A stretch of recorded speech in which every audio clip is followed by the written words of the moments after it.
Hello guys, and welcome back to an above average podcast. I'm Dan, and I'm back, and we've actually managed to survive to the second episode. Scary, I know.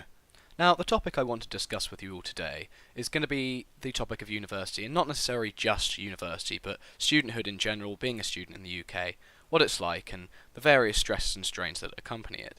Now, it's quite a complicated subject, and it might go on for a while, so please expect me to blabber a little bit, but sit back, relax, and hopefully I can actually deliver some sort of good experience for you all, rather than just having to sit and listen to some rather English bloke blabbering excessively for a long period of time.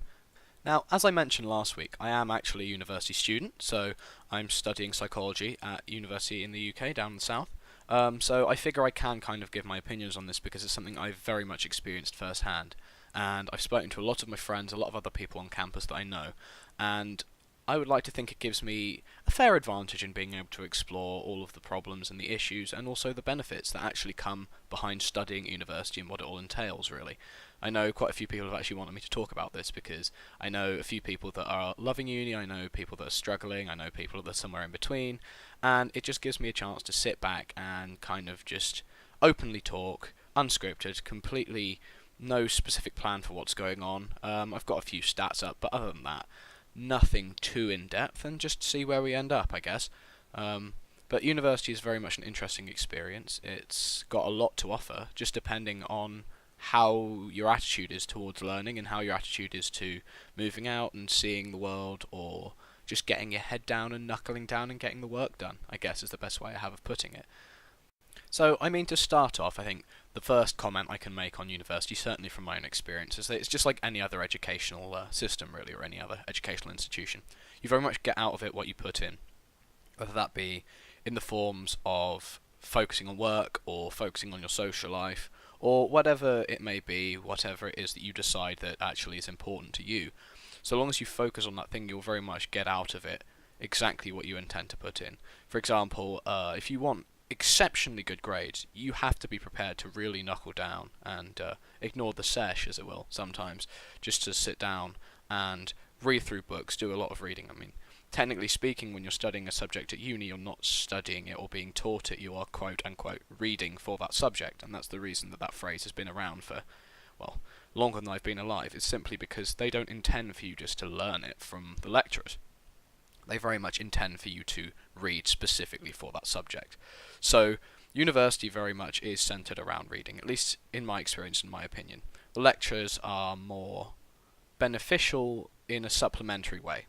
They don't provide the sole needs to pass the course, and for some people love that.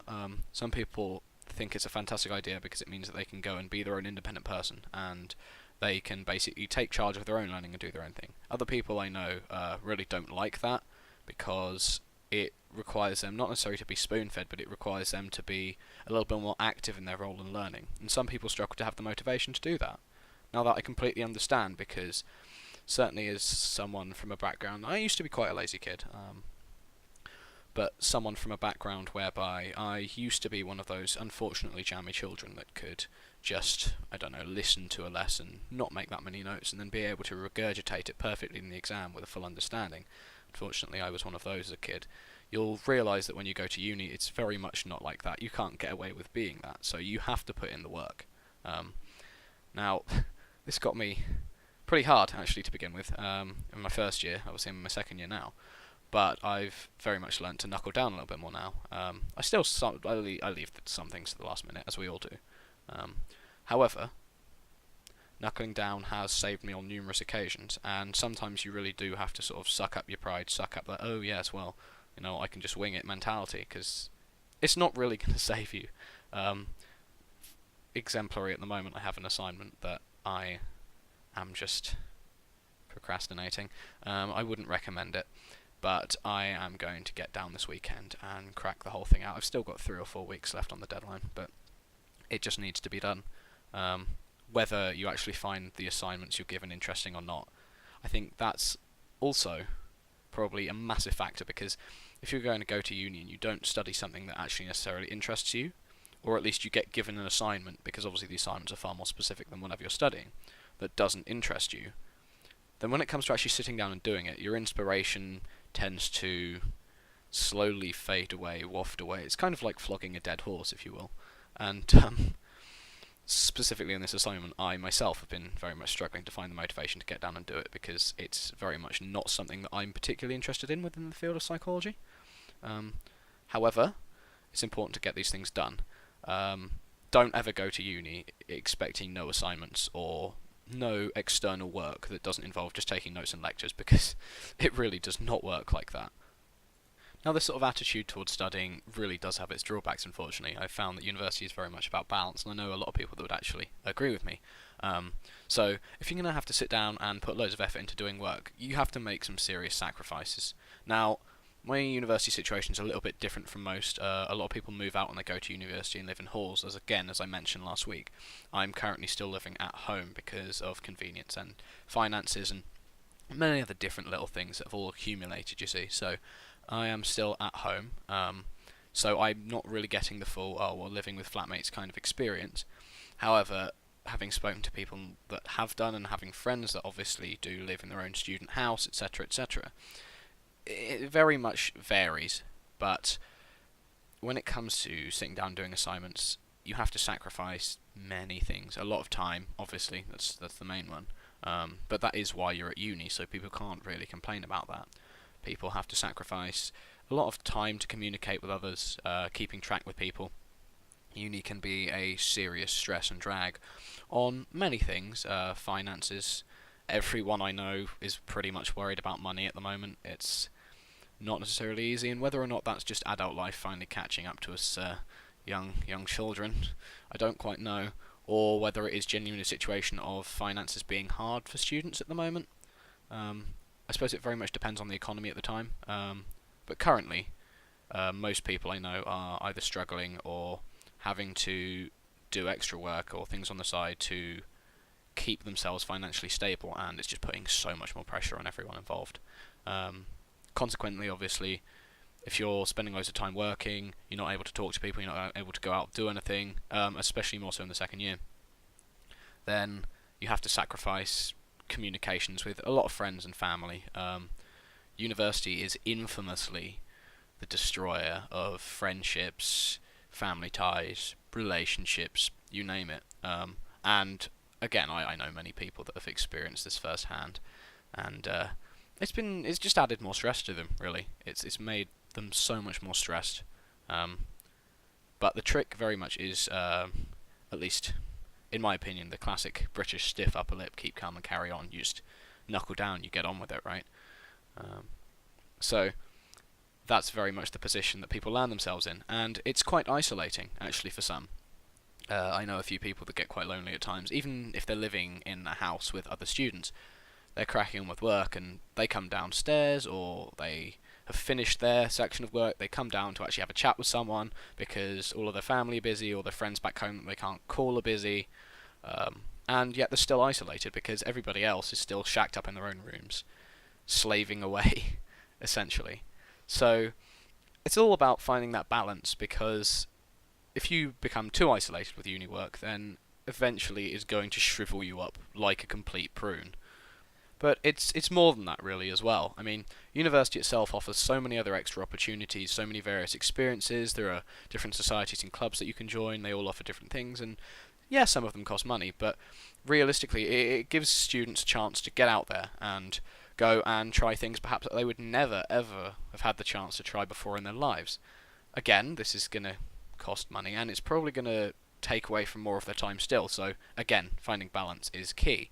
However, I would say in that respect it's a very positive experience. I mean, it certainly allowed me to try some new things. It was what essentially introduced me to the whole podcasting idea, because at my university they run their own podcast on student mental health, they run their own podcast on various different aspects of university life, or not even university life, just general day-to-day happenings and politics and things like that. They run debates, which I am a huge fan of, because I debate quite a lot, and back in secondary school I was very big in the, well, I suppose you can call it the debating scene. I wouldn't necessarily go that far, but we had student debates fairly regularly, and I would always turn up, and it would always be a great time and a great laugh.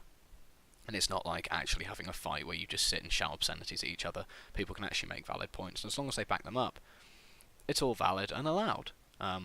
But it's not just debates. I mean, I have friends that go to rock climbing clubs, which I am tempted to join, but I just haven't had the time to do so, as they take place on a Wednesday, and Wednesday currently is podcast recording time.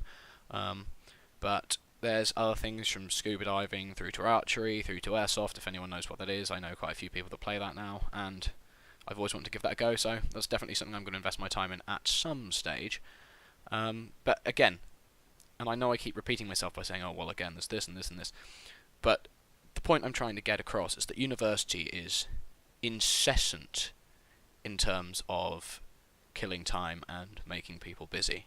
It's almost completely relentless. Now, to people that enjoy being busy, that is an absolute fantastic thing. However, if you expect to go to university and have a lot of free time, unless you live at home like I do, and that allows me to make some more free time to myself, please do not expect it to be really straightforward and time-free ride, because university is very much not like that.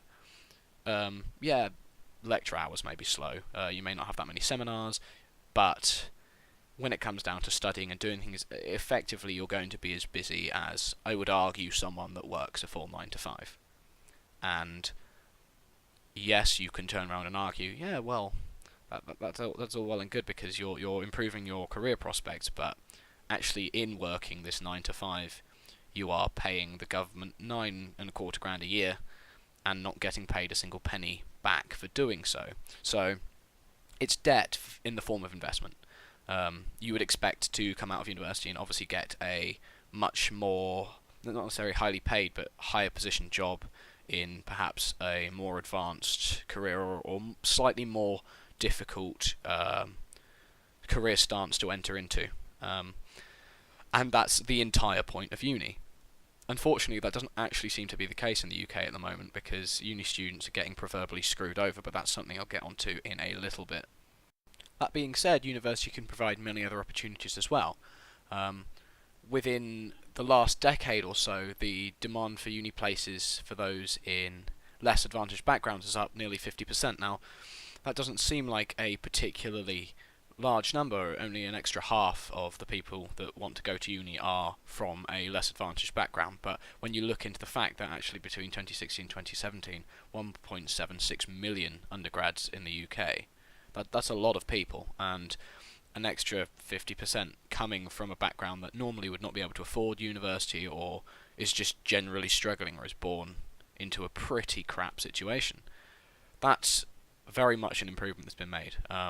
And I support this wholeheartedly. I think it's a fantastic idea that they've found ways within legislation to aid people that have come from backgrounds that normally would not be able to survive the uni environment, or at least enter the uni environment, or even get there in the first place because of where they've been born or what they've been born into. I think giving those people that opportunity is perhaps one of the best things the government has actually done fairly recently. I certainly know some people that have come from some very rough backgrounds that have managed to go off and are studying various different subjects at various different unis, and all of them seem pretty damn grateful for the opportunity to do so. Actually, it's really nice to see that this government is actually doing a little something to help those that actually, say, well, it's a decade ago, but if you keep going back statistically 20, 30, 40 years ago, would actually have been completely buggered, because essentially 40, 50 years ago, in the UK at least, if you were born into a situation where you haven't had that much money, or there is some sort of physical condition or biological condition, or you have an impairment of some form, you essentially would be stuck. I know quicksand doesn't actually make you sink, but effectively it would feel like being stuck in quicksand, or trying to swim through syrup, perhaps that would be a more accurate analogy. Now imagine yourself trying to swim through syrup. It's not really going to happen at all, or even treacle, perhaps. It's going to completely tire you out, and you're never going to have any energy to get to the finish. And that is what used to happen to a lot of people that would have been born into disadvantaged backgrounds previously, is that they would either attempt to get to uni or not be able to get there because they just haven't had the opportunities, or they would get to uni and then they would become stuck financially or emotionally, or there would be some sort of physical impairment. Whereas nowadays, it actually allows for much greater variation in the university population. It actually is quite eye-opening to people of various different groups and classes, to meet those people of various different groups and classes. And I feel like it's actually a lot better socially to integrate people much better into society. There's much less of a divide, certainly, nowadays when it comes to what people's backgrounds are, or how they think, how they act, etc., etc. Because society nowadays is generally a lot more accepting, and I think university has partly kick-started that, because when you have large groups of people from different backgrounds, they all start to mingle together. They all eventually start to realise, well, they're all just human. People are human beings. And then those people tend to grow up, and as they grow up, they then pass their knowledge on through society into various different other people. And I would argue very much that certainly some of the more social movements that are around nowadays, not necessarily just at university, but were started by students, in close proximity to each other, getting to know people, starting to understand that, in fact, the sort of prejudices we had 40, 50 years ago, they're a load of bollocks, really. Absolutely not worth it. So, I would argue that is a massive positive of uni, sorry. It's allowed for so much social change in one form or another, and again, it's not necessarily just uni, students, people growing up for once. There's a lot of criticism nowadays, certainly in the papers or with the older generation, of a lot of the youth, and I understand why, because there are some people that are just genuinely out of hand. Certainly where I'm from, there have always been issues with kids that think it's okay to go around and do stupid things, but I think you get that wherever you live. And there is somewhat of a divide at the moment between, I think, the younger population and the older population, because of political stances and various changes, and you've got things like Brexit going on, which I shall mention in later podcasts. A load of people have wanted me to talk about good old Brexit, the one thing that everyone seems to be talking about, and no one actually seems to know what the bloody hell is going on. But the divide, I think, is a sad thing, but as this current generation grows up, I think that's very much going to change. And hopefully university will help integrate that. I mean, university's starting to accept more older students as well, more mature students. So the actual general age of university students, I think, is starting to go up slightly, which is interesting, because you would think there is a lot of younger kids that are rushing to go to uni now that there are more opportunities available. Funnily enough, though, actually, according to UCAS, in 2018, applications to go to university have actually gone down by about 2%. Now, again, 2% doesn't sound that much, but you factor in the nearly 2 million students studying undergraduate in the UK, and that's a lot of people, which suggests either there is something going wrong in the system that's discouraging people, or they've had other opportunities, which arguably is a good thing, or there's just some form of societal shift going on. I personally am not completely sure, but it's just nice to see that there is a lot more variation in the students that go to university nowadays, and that people are slowly starting to become more widely accepted, and everything is becoming, I wouldn't necessarily say softer, but more integrated, I think, is the best way of putting it. Now, there are, however, some more serious drawbacks to university. Now, as well as just people not applying as much, there's a lot of stress going on at the moment.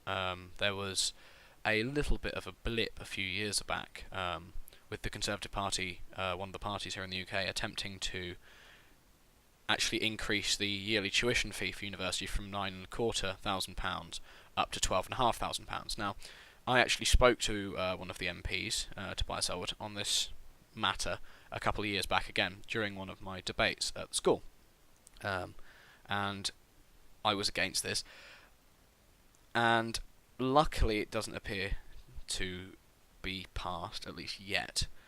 Whether or not they're actually still planning on doing that, I don't actually know. However, I had sort of a spat with the guy over it, and that made for some quite interesting viewing. That is an example of something that will easily make university stress levels spike quite dramatically. Now, the one big problem I feel that university brings, and again it's something that has been mentioned at my uni a few times, whether it be on their version of the podcast that they run, or whether it be actually during my lectures in psychology, is the amount of stress that university can cause people. Now, there's a company called Uni Health, and they do various surveys just to make sure students are okay, etc., etc.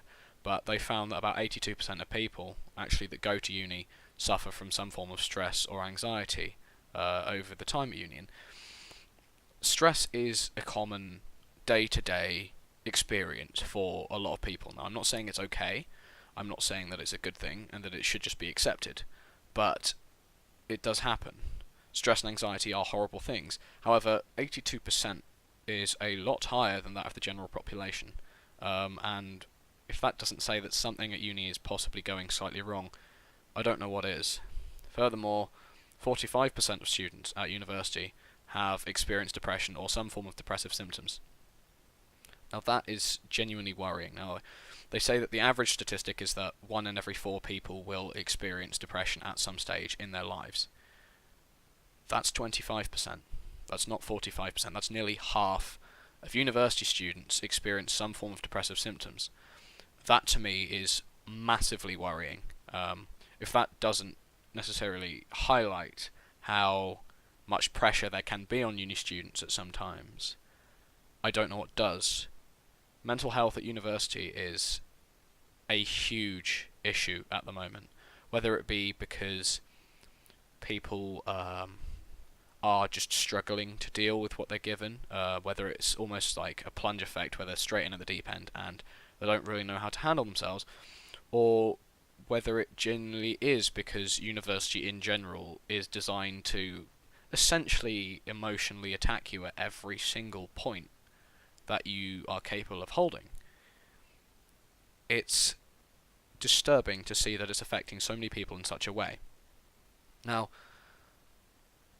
there are some benefits. As of autumn last year, there have been 5 times as many people talking about their own mental health issues as, again, 10 years ago. And talking about mental health is, in my opinion, the first step, not necessarily to normalise it should never be normalised. Mental health conditions should never be normalised. But it is a step in the right direction in terms of accepting that people do suffer from these issues. A lot of the time, a long time ago, it would have been conceptually taboo. In some countries it still is to admit to suffering from mental health conditions, or struggling mentally, or not being able to cope with stress, or having too many worries, etc., etc. The more people that talk about it, it's not necessarily about normalising mental health conditions or mental health issues or struggling. It's about raising awareness, letting people know that there are other people like you and that there are people out there that understand. That's a step for me in the right direction, not necessarily the increase in people that are struggling, but more the increase in the people that are actually willing to talk about it. Because by talking about it, they actually effectively help other people. And I would argue to anyone listening, if you have any sort of issues, if there's something bugging you or bogging you down, or someone's upset you or hurt your feelings, for goodness sake, just talk about it with someone, anyone. Whether it be the university counsellors, who are literally trained to listen to you and make sure everything's okay, or whether it be your best mates, or whether it be people that are just like generally living around you or close to you, whether it's family, any other friends that you may have, or even just some bloke in the street. Sounds a little bit weird, but if someone is genuinely willing to listen and you've got something to get off your chest, by all means, it's bloody helpful. Only a quarter of students at the moment have actually said that they will go and seek help. Now, I personally haven't needed to do that, but I know people that have, and it actually upsets me to say that it takes some form of guts to go and admit that you're struggling and you need to go and talk to someone. It does. It's never necessarily easy. But the other 75%, again, this is also a study done by Uni Health that I'm reading out here. The other 75% have suggested they don't want to seek help because they feel embarrassed. Being embarrassed about it is kind of scary. If you're struggling and you're embarrassed about why you're struggling, you will forever end up stuck essentially in a loop.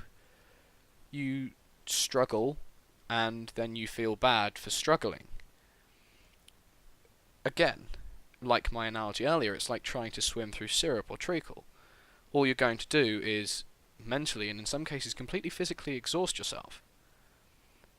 My advice to anyone is that if you're a student, whether it be at university, whether you're studying for exams, A-levels, whatever it may be, or any equivalent exams if you're not from the UK, if you have issues or you have something that's, bogging you down, don't feel embarrassed about it. It's completely, not necessarily normal, but it's completely okay, I think is the best way of phrasing it. It's okay to feel stressed. It's okay for stuff to bog you down. It's okay to not understand how to proceed with friends or family or relationships or anything like that. And that's why it's important for you to go and tell people how you feel. Because the more you get it out, the more of a load of stress you relieve from yourself. And it's something that I will always preach to people. If anyone actually wants to talk to me, I am always here. Just drop me a message. I have no problem in helping anyone that needs it.